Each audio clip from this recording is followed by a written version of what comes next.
میرے محترم بزرگوں اور دوستوں، آج کا میرا عنوان ہے، ٹاپک ہے عفو درگزر سے کام لینا چاہیے۔ قرآن کریم میں اللہ نے فرمایا، بسم اللہ الرحمن الرحیم، وَإِن تَعْفُوا وَتَصْفَحُوا وَتَغْفِرُوا فَإِنَّ اللَّهَ غَفُورٌ رَحِيمٌ۔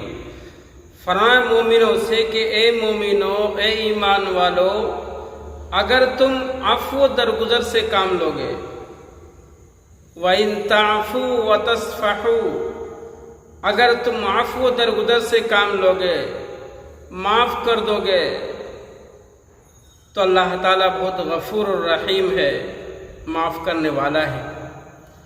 اگر اللہ تعالیٰ انسان کو ان کی ایک ایک غلطی پہ اگر پکڑنے پہ اتر جائے تو انسان کا بات کرنا کیا، سانس لینا بھی مشکل ہو جائے گا۔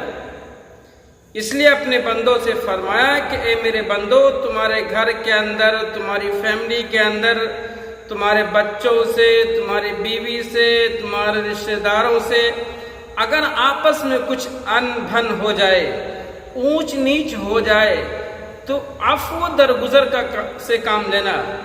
بسا اوقات یہ ہوتا ہے کہ مرد حضرات جب مارکیٹ میں جاتے ہیں، پیچھے سے محترمہ کا فون آتا ہے کہ فلاں چیز لے کے آ جائیے، 10 چیز گناتی ہیں، اگر ایک چیز نہیں شوہر حضرات، مرد حضرات لے کے آتے ہیں، فوراً گھر کی جو محترمہ ہوتی ہیں AK-47 لے کے بالکل تیار رہتی ہیں فائر کرنے کے لیے۔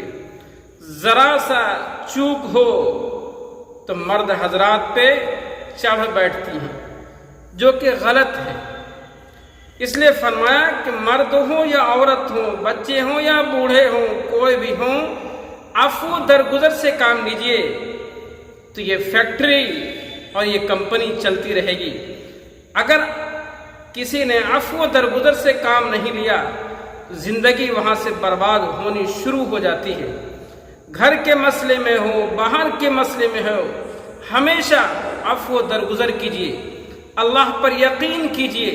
اس لیے کہ اللہ تعالیٰ، ہم دن بھر میں کتنا گناہ کرتے ہیں، کتنی نافرمانی کرتے ہیں، بعض نافرمانیاں ایسے کرتے ہیں جو ہم ایمان سے نکل جاتے ہیں، لیکن پھر بھی اللہ تعالیٰ ہمیں عفو سے، درگزر سے کام لیتا ہے۔ اللہ جلدی پکڑتا نہیں ہے، چھوڑتا ہے، معاف کرتا ہے۔ اس لیے ہم اللہ کے بندے ہیں، ہم بھی لوگوں کو معاف کرنا، درگزر کرنا سیکھیں۔ ویڈیو اچھی لگے تو لائک، شیئر، سبسکرائب ضرور کیجیے گا۔